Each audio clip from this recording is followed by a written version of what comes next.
নির্বাচন নিয়ে একটি ধোঁয়াশা তৈরি হয়েছে। জুনে অথবা এই বছরের ডিসেম্বরের মধ্যে ইলেকশন হতে পারে। জুনে কোনোভাবে বাংলাদেশের ইতিহাসে নির্বাচনটা হয়নি। বিএনপি সবসময় কিন্তু ডিসেম্বরের মধ্যে ইলেকশনের কথা বলেছে। নির্বাচন নিয়ে একটি ধোঁয়াশা তৈরি হয়েছে এবং অনিশ্চয়তা আছে, কারণ এখনো পর্যন্ত সরকারের পক্ষ থেকে নির্দিষ্ট যে রোডম্যাপ সেটি আসলে প্রকাশ করা হয়নি। সরকার একটি সম্ভাবনার কথা বলেছে যে আগামী বছরের জুনে অথবা এই বছরের ডিসেম্বরের মধ্যে ইলেকশন হতে পারে।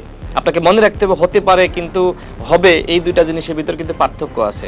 তো সেই জায়গায় আসলে জুনে যদি ইলেকশনটা হয় ওই সময় আসলে ইলেকশন করা পসিবল না, কারণ ওই সময় আসলে যেভাবে বৃষ্টি হয়, যেভাবে তুফান হয়, ঝড়, এবং ওই সময় কিন্তু যেমনিভাবে আসলে নির্বাচন কমিশন নির্বাচন আয়োজন করতে পারবে না, ঠিক একইভাবে যারা প্রার্থী তারা প্রচারণা করতে পারবে না। কাদার মধ্যে কিভাবে আপনি প্রচারণা করবেন? ওই সময় আপনি পোস্টারিং যদি করেন ওই পোস্টারগুলো কিন্তু আপনার বৃষ্টিতে নষ্ট হয়ে যাবে।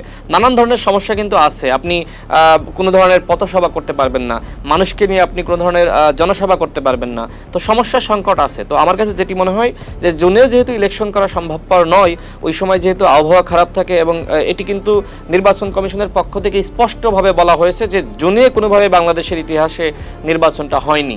তো সেক্ষেত্রে আবার আমার মনে হয় যে ডিসেম্বরে যদি ইলেকশনটা না হয়, হয়তো জানুয়ারি ফেব্রুয়ারির মধ্যে সরকার ইলেকশনটা দিয়ে দিবে। তবে যেহেতু অধিকাংশ রাজনৈতিক দল তাদের সরকারের পরিকল্পনা জানতে চেয়েছে এবং একই সাথে ডিসেম্বরের মধ্যে ইলেকশনের কথা বলেছে, বিশেষ করে আপনি নিশ্চয়ই জানেন যে বিএনপি সবসময় কিন্তু ডিসেম্বরের মধ্যে ইলেকশনের কথা বলেছে এবং এই কথা বলার যথেষ্ট আসলে যৌক্তিকতা আছে। প্রধান উপদেষ্টা নিজেও কিন্তু যখন পুলিশের ঊর্ধ্বতন কর্মকর্তাদের সাথে বৈঠক করেছেন তখন তিনি বলেছিলেন যে ডিসেম্বরে ইলেকশন হবে, তখন আবার তিনি হতে পারে এই কথা বলেননি, হবে এই কথা বলেছিলেন এবং পুলিশকে সেইভাবে প্রস্তুতি নেওয়ার কথা বলেছেন। এবং নির্বাচন কমিশনের পক্ষ থেকে কিন্তু সবসময় বলা হচ্ছে যে আমরা ডিসেম্বরকে টার্গেট ধরে আসলে আমরা আমাদের প্রস্তুতি নিচ্ছি।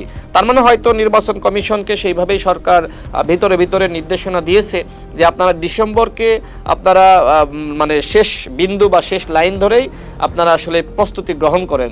তো সেই জায়গায় আমার কাছে মনে হয় যে আসলে ডিসেম্বরের মধ্যে হয়তো ইলেকশনটা হওয়ার সম্ভাবনা বেশি।